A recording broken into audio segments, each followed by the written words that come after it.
তৃণমূলের ২১শে জুলাই শহীদ সমাবেশের জোরদার প্রচারাভিযান শুরু হয়ে গেল মালদাতে। মঙ্গলবার সাত সকালে মালদা জেলায় যুব তৃণমূলের উদ্যোগে এমনই প্রচারাভিযানের ছবি নজরে এলো মালদা শহরের ফোয়ারা মোড় এলাকায়। আগামী ২১শে জুলাই কলকাতার ধর্মতলায় তৃণমূলের শহীদ সমাবেশে যোগ দিতে ধর্মতলা চলোর ডাক দিয়ে দেয়াল লিখন করেন। দেয়াল লিখনে হাত লাগান মালদা জেলার যুব তৃণমূল সভাপতি প্রসেনজিৎ দাস, জেলা তৃণমূলের মুখপাত্র শুভময় বসু সহ অন্যান্যরা।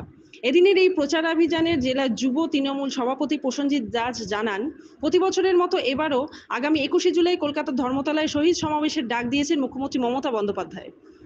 তাই শহীদ সমাবেশ সফল করতে তারা এখন থেকেই মালদায় প্রচারাভিযান শুরু করলেন। আশা করছেন গত বছরের চেয়ে এবছরও আরও বেশি বেশি সংখ্যায় মানুষ ধর্মতলা শহীদ সমাবেশ কর্মসূচিতে অংশ নেবেন। মালদা থেকে উজ্জ্বল পালের রিপোর্ট। ঐতিহাসিক ২১শে জুলাই ধর্মতলা চলো বাংলার মুখ্যমন্ত্রী এবং জননেত্রী মমতা বন্দ্যোপাধ্যায়ের ডাকে সেই সমাবেশকে সফল করতে মালদা জেলা তৃণমূল যুব কংগ্রেসের উদ্যোগে দেওয়াল লিখন কর্মসূচি শুরু হয়েছে।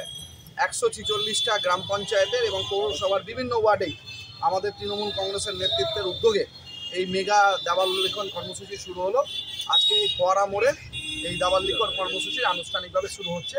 মালদা জেলা থেকে বিপুল সংখ্যক প্রায় তৃণমূল কংগ্রেসের নেতৃত্বে ১৫ থেকে ২০,০০০ মানুষ তৃণমূল কংগ্রেসের পতাকা নিয়ে ২১শে জুলাই ধর্মতলার শহীদ দিবসের কর্মসূচিতে যোগদান করব।